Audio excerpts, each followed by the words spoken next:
Halo teman-teman, kali ini aku mau bahas isi buku The Social World of Batavia karya Jan Gelman Tyler, khususnya pada bab 2 dan bab 3. Sebelum masuk ke pembahasan, yuk kita lihat dulu latar belakangnya. Batavia didirikan oleh VOC pada tahun 1619. Batavia bukan cuma pusat perdagangan, tapi juga pusat pemerintahan kolonial Belanda di Asia. Kota ini berkembang jadi pelabuhan internasional dengan penduduk yang beragam. Dari mulai Belanda, Tionghoa, India, Arab, dan pribumi.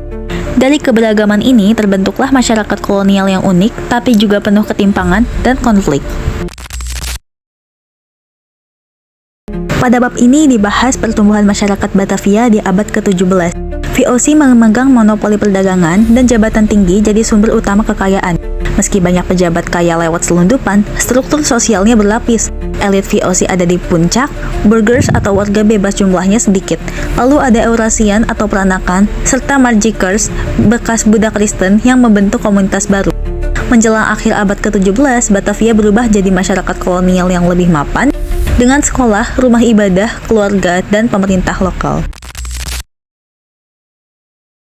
Pada bab ini membahas abad ke-18 ketika Batavia makin kompleks. Orang Belanda tinggal di pusat kota dalam tembok, sedangkan kampung di luar tembok dihuni oleh etnis Tionghoa, Arab, India, pribumi, dan Eurasian. Bahasa Portugis tetap jadi bahasa sehari-hari, sementara Belanda hanya dipakai di pemerintahan. Perkawinan campuran terus melahirkan generasi Eurasian yang aktif di birokrasi dan perdagangan kecil. Namun, hubungan antar kelompok seringkali menegang. Puncaknya pada tahun 1740, pecahnya peristiwa geger pecinan yang menewaskan ribuan orang Tionghoa. Kalau kita analisis bersama, Batavia adalah contoh kota kolonial yang tumbuh dari kepentingan ekonomi VOC. Tapi akhirnya membentuk masyarakat dengan identitas baru. Stratifikasi sosialnya tajam elit Eropa di atas, sementara kelompok Asia sering dimarginalkan. Di sisi lain, perkawinan campuran dan interaksi sehari-hari menunjukkan bahwa kolonialisme juga menciptakan ruang multikultural meskipun penuh ketegangan. Bagi saya, kisah Batavia ini bikin sadar kalau sejarah itu dekat dengan kehidupan kita. Jakarta hari ini lahir dari Batavia yang multikultural, penuh dinamika sosial, bahkan konflik.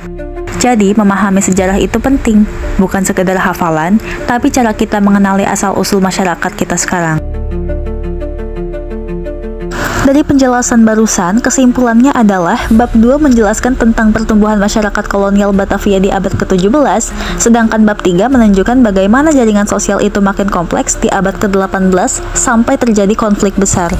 Nah, teman-teman, mari kita cintai sejarah, karena lewat sejarah kita bisa memahami identitas kita, belajar dari masa lalu, dan membangun masa depan yang lebih baik. Terima kasih sudah menonton, semoga bermanfaat.